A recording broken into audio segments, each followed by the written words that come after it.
lot of love. Let's have a warm welcome for Mr. Jensen Ackles. Hey, hey, hey.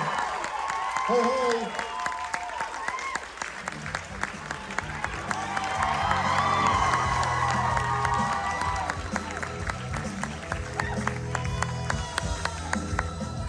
What's up?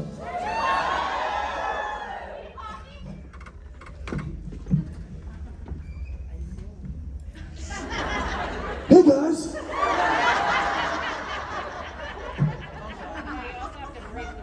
Stop it.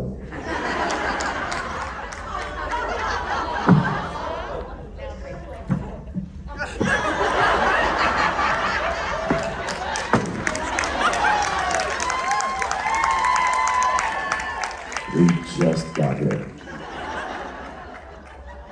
Oh, I miss my buddy. He sends his love. I spoke with him yesterday, and he said he can't be here. I don't know if you guys know what's going on. He was, and he's okay with me sharing this. I asked him if that was fine. He was in a very bad car accident. Oh my God! He wasn't driving, he was in the passenger seat, and he's lucky to be alive. And not only that, but he's home recovering, which Thank God. the fact that he's not even in a hospital right now is like blowing my mind, because I saw the car. But it was no fatalities. But he's recovering. He sends his love. He that airbag packs a punch. And he's like, I feel like I went 12 rounds with Tyson. But he's doing okay, and he's moving around, and but yeah, really bad car accident. So just keep him in your thoughts, send him some love, get a chance on social, and he'll be back with us soon. So there you go. He'll be back, messing up mic stands before we know it. It'll be great. So if you have questions for him, I'm happy to answer them. in the only way that I can. So let's go for it. Yes. So Jerry, Yeah. How do you like being Walker? I should have worked on my Jared impression better. I should. Oh, it's great.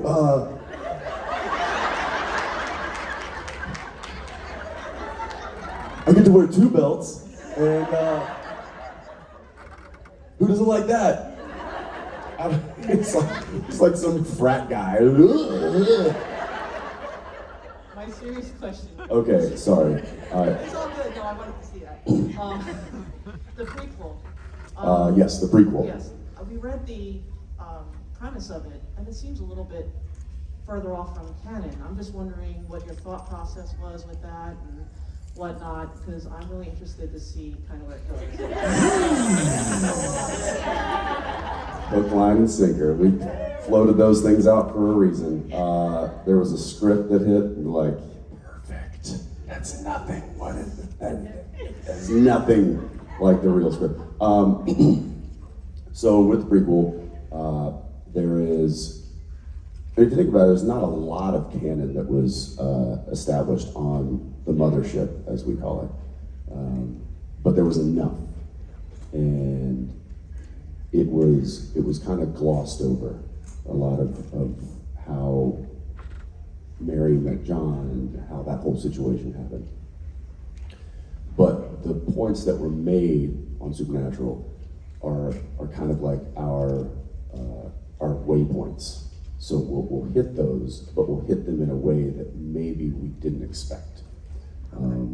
Which is, and I've said this before, it's kind of going back to the late great Kim Manners in directing Supernatural. He was like, listen, we got to give them what they want in a way they won't expect it. So that's kind of that's our mantra with this is we're going to hit those points, and we're going to make sure that we touch those, and that those are tent poles of what the story is.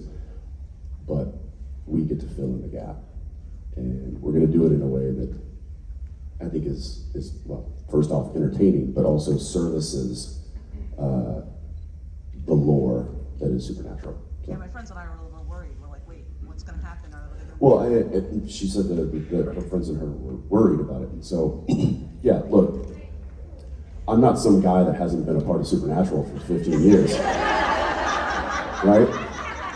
And this is not some random dude that's coming in going like, man, I got an idea.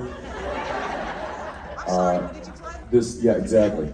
This story means a lot to me, but there's also an entertainment value that is especially important to me and Robbie and everybody involved. So again, we want to service what has been established, but we want to get creative in the way that we get there.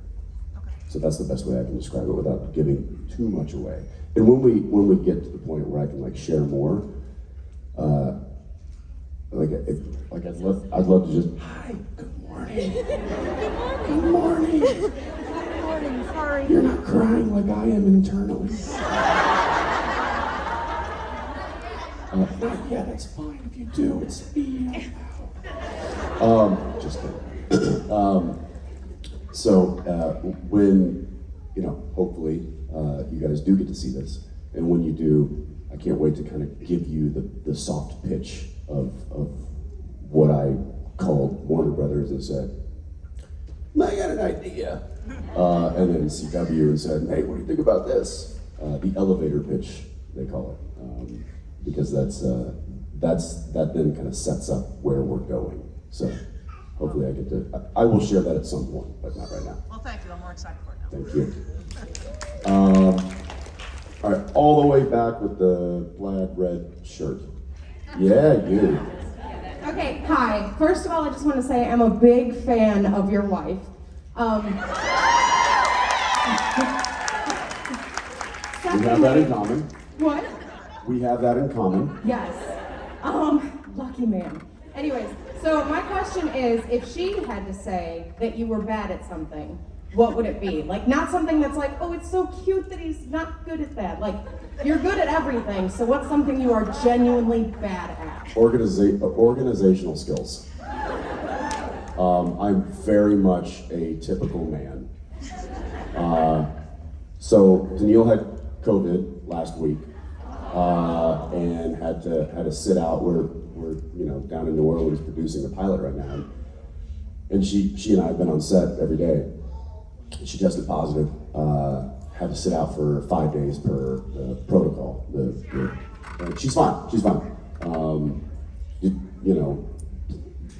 A million times vaxxed and got this new drug, Paxlovid or whatever. Yeah, and had symptoms for like 12 hours, and then it was gone. And tested negative, 5 days later, feeling great. But while that was happening,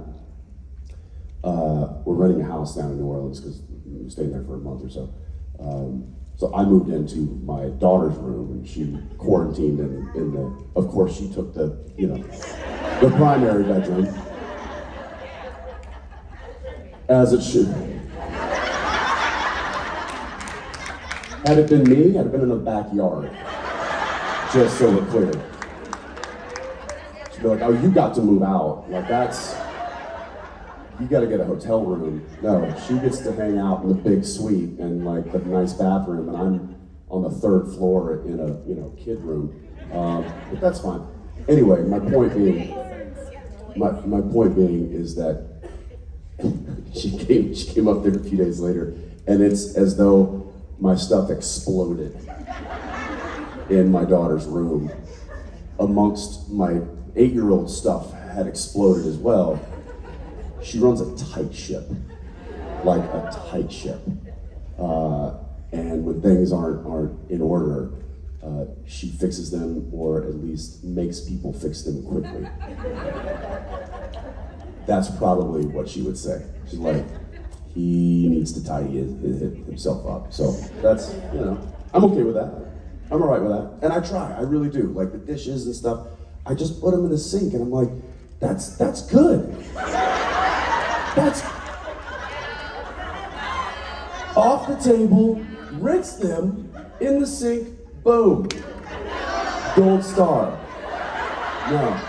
No, she comes in and she's like, it's right here. How hard is that?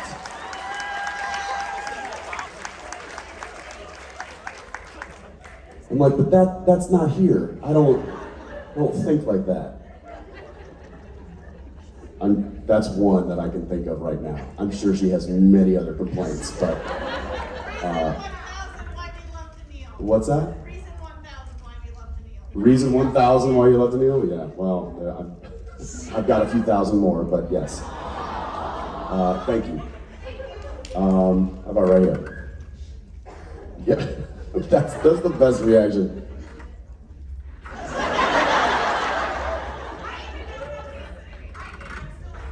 Yeah, exactly. She had no one behind her, and she was like,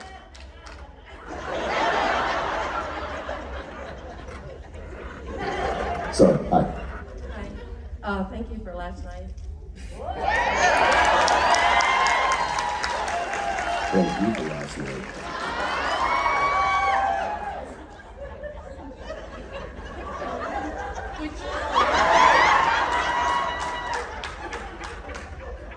Would you be so kind to sing like the first 4 or 5 lines of Sounds of Something No, for us? absolutely not. Please. But Any song. if we get Steve here one day, maybe we'll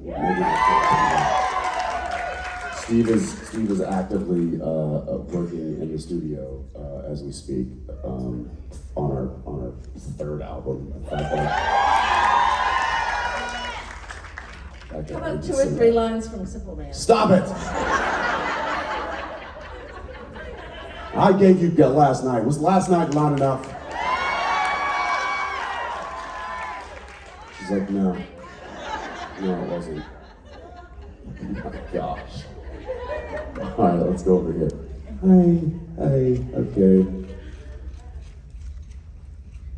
So, I was wondering, you've been doing Supernatural for 15 years. I'm sure you've gotten questions like this in the past, but what is something that you have really loved, like one of your favorite things either in real life or like from playing your character or being on the show? What is something you would take with you in real life or can relate to, or your favorite part? Baby. I took that with me.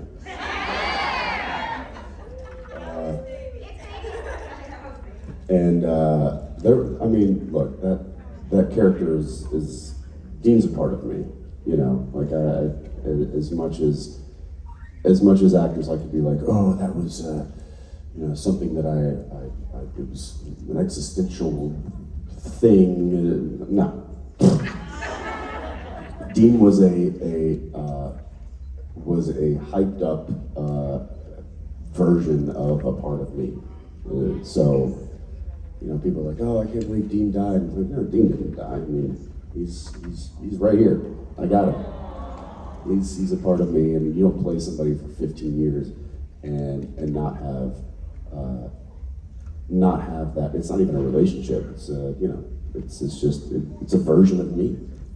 So hopefully I get to play other versions of me too, because as everyone knows, humans are complex people, and we have a lot of. I'm not like multi-personality, I think. Maybe I am, I don't know. Dean's one of them. But as far as like taking it, like, look, there's a lot of things I took.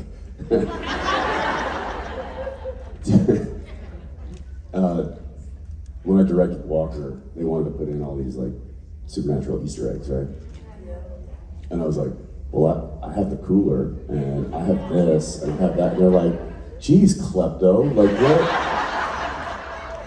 And I had 15 years to like, put a list together. And to be honest, and I probably shouldn't say this, but I'm gonna say it anyway. I gave a list to the props department. I was like, these are the things that I'd like.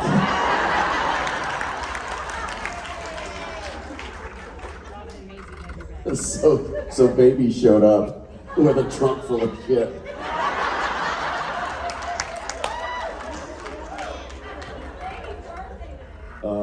It's baby's birthday today. Yeah. How old would that make baby? 55.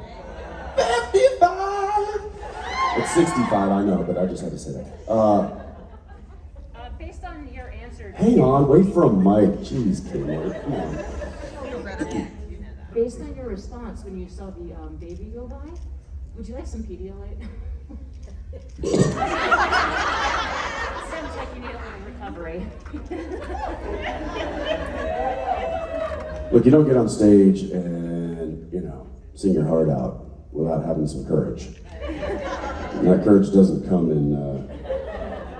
naturally, it comes in liquid form.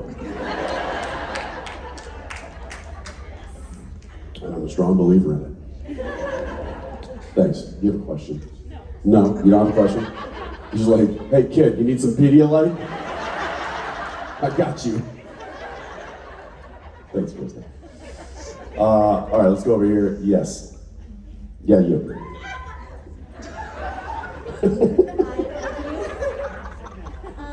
First of all, it's my best friend's birthday. Yeah, I'm gonna today. wait for this, Kmart, because it's gonna go all over the stage if I open it right now. So. First of all, it's my best friend's birthday today, and I just wanted to shout her out. Happy birthday. Also, I am getting married next year, July of 2023. Congratulations. Thank you. And my question is, what is your best marriage advice? Don't do it!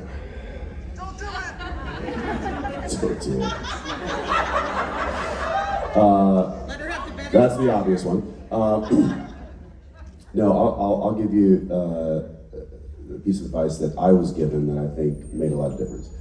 On the day, don't forget to stop and look around and take in all the people that are there celebrating you. Because it goes by so fast, like the celebration and then the reception and like all of it. And you've got the wedding planners and they're like, you gotta come here, you gotta take this picture, and we're gonna go over here, and we're gonna go over here, and then we're gonna meet these people.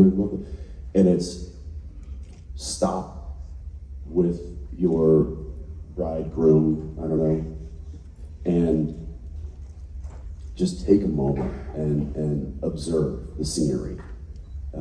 And that was I did that, and that's the only moment that I remember the most, is when I stopped and I was like, look at all these people here that love us and they're here to celebrate us.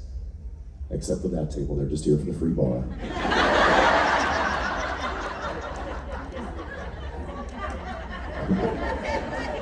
Maybe 2 tables.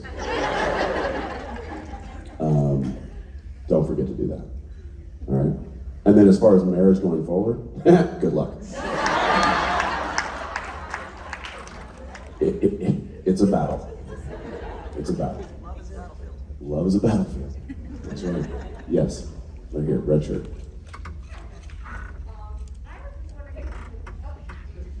I was just wondering if you could tell us a little bit about when you were directing Walker. How was it directing Jared again, like your best buddy? What was that like? And just tell us a little about it.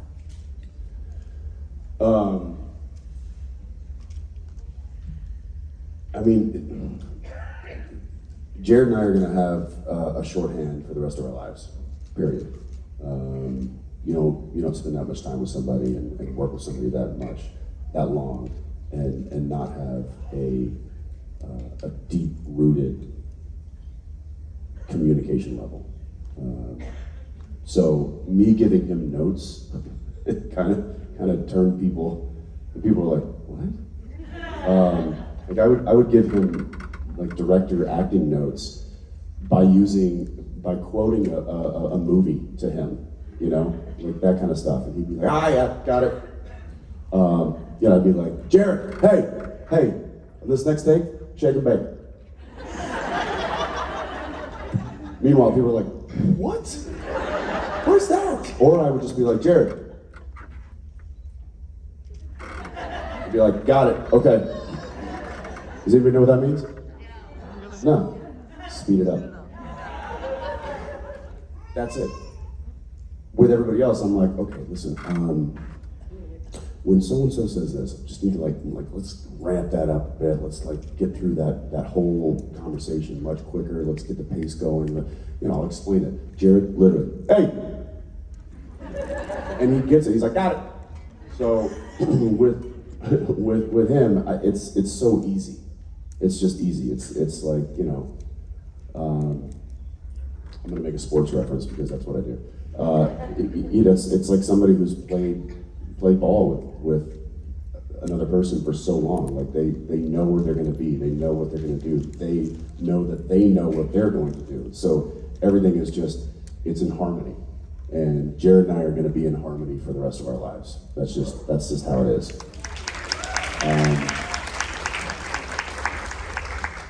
But with that, it's fun to mess with the harmony too. So I had some fun stuff. I think it was Ashley who plays Cassie, wonderful actress, wonderful person. I came on set the first time, and she was like, oh man, I've got to, like, we got to talk. You got to tell me how to navigate this guy, and in front of the whole crew, who I did not know. I did not know these people. I literally just walked on set. I'm like, navigate this one? Oh, it's easy. Just sit back and let him sink himself.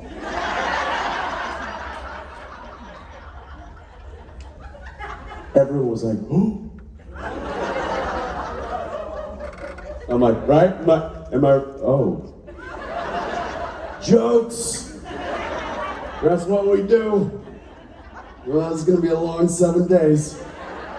But it wasn't. They got it very quickly. The crew's amazing, and the cast is awesome, and you know, it was fun to flex that with Jared in front of a new crowd. And the best thing was that all of our really, really stale old jokes had a new audience. Dad jokes for days. Yes, sir, with the cowboy hat.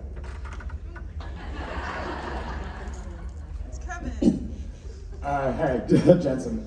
Just wanted to say first off, thank you, because I've watched the show since day one, like at 10 years old, haven't missed an episode every time I hear it. And you've just been such a big role model as both Dean and yourself. And honestly, you saved my life through this show and as you as a person. But my question for you is, have you ever had a person in your life that was that for you? First off, thank you, and it's nice to talk to you. I don't think I can attribute it to one person. I think it's been a collection of people throughout my life that have helped guide me and helped steer me to the point that I'm at today. I think being available to listen to that was probably the most important thing. And I would encourage everybody to do that in the journey that is life, to not put blinders on, to not be like, oh, I got this, I know this, I'm gonna do it my way. Fine, but be available to listen to people. I know when I never had acting training, I never went to school, I didn't study this craft that I'm doing. What I did was I got under the hood, and I watched the people that I admired, and I took mental notes. Somebody once said to me when I was very young, in acting, when I was starting out, like 18, 19 years old, might have been my dad actually. He was like, be a sponge on set. It's the whole thing, like if you're talking, you're not listening. So I listened a lot when I was young, and that's how I learned to do what I do. So I don't think there's any one particular person, but there's a list of people that have guided me and have helped me navigate those forks in the road throughout my life. And I could certainly list a few right now: Kim Manners, Deidre Hall, Bob Singer, Eric Kripke, my wife. There are people in my life that say, hey, like you're getting a little off track, or You know what I'd do? I'd go that way. And I think it's just important to be available to listen to that. You don't always have to follow what people say, but at least consider it. So, but thank you, and I hope I didn't steer you wrong. I'm certainly not perfect, and neither is Dean. All right, let's go. Where we going? Where we going? Right here, front row. How you doing? I'm well, how are you? I'm very well. I wanted to ask this question for years and now it just slipped my mind. Okay, so. No, I got it. So obviously this show has created a giant base of family and fans. And I wanted to know during filming, when did you realize what type of effect the show was going to have on people? You know, saving their lives, making them, you know, feel better about themselves, etc. Doing these really was the eye opener, I think, to what we were tapping into, so to speak. You know, because you do a show, and television shows and films get made every day, all over the world, and you're on set, and it is an army of people that is making this happen, and everybody's heads down, and they're doing their role. You know, the grips are setting up stuff and running cable, and the electrics are setting up lights, and camera guys are you know, picking out lenses and setting up the cameras and rehearsing shots, and the actors are in the back, they're rehearsing their lines, and the ADs are looking at the schedule, everybody's doing something. Very rare do you get to pick your head up and see what doing that is providing other people. So the fact that we get to come here and I get to look you guys in the eyes and see that something I did, a craft that I've spent years crafting, is making a difference, or at least impacting you in any degree, is one of the most gratifying things that I've received in life. And so it wasn't until these things really started taking off that I was like, oh, okay, this matters. There's a saying on set, and I've said this before, there's a saying on a lot of film sets, like, hey, you know, when things start going crazy and people start freaking out and it's, you know, drama. There's a saying, it's like, hey, we're not curing cancer here. Take it easy. And it wasn't until somebody who had just finished battling cancer came up to me and said, I watched you every day of my treatment, and this show helped inspire me to keep fighting. And I was like, yeah. And I went back to our crew and I said, guys, we're not curing cancer, but you know what we are doing? We're doing something that might inspire somebody to fight the hell out of it. And that's important. And what year that was, I don't know, but it was when these things really started picking up that hit me, and that was a big impact on what we do and why we do it. So, thank you. All right, one last one. Right here.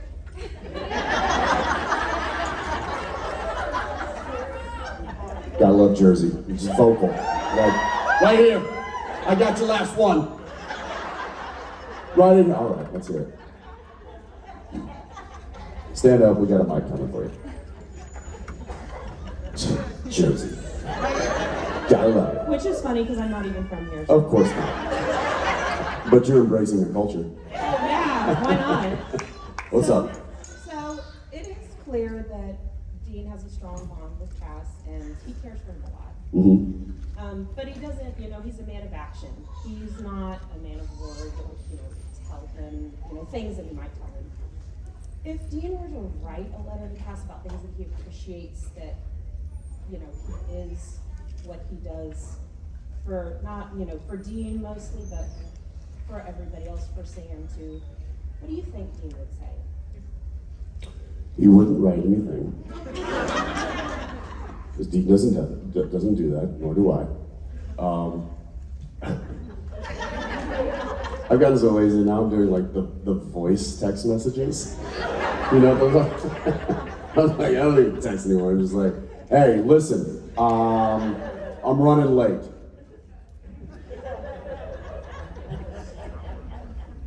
Dean would leave a voicemail for Cass and be like, hey, you're appreciated. I'm not gonna get into it, but just know that you're appreciated. I gotta go.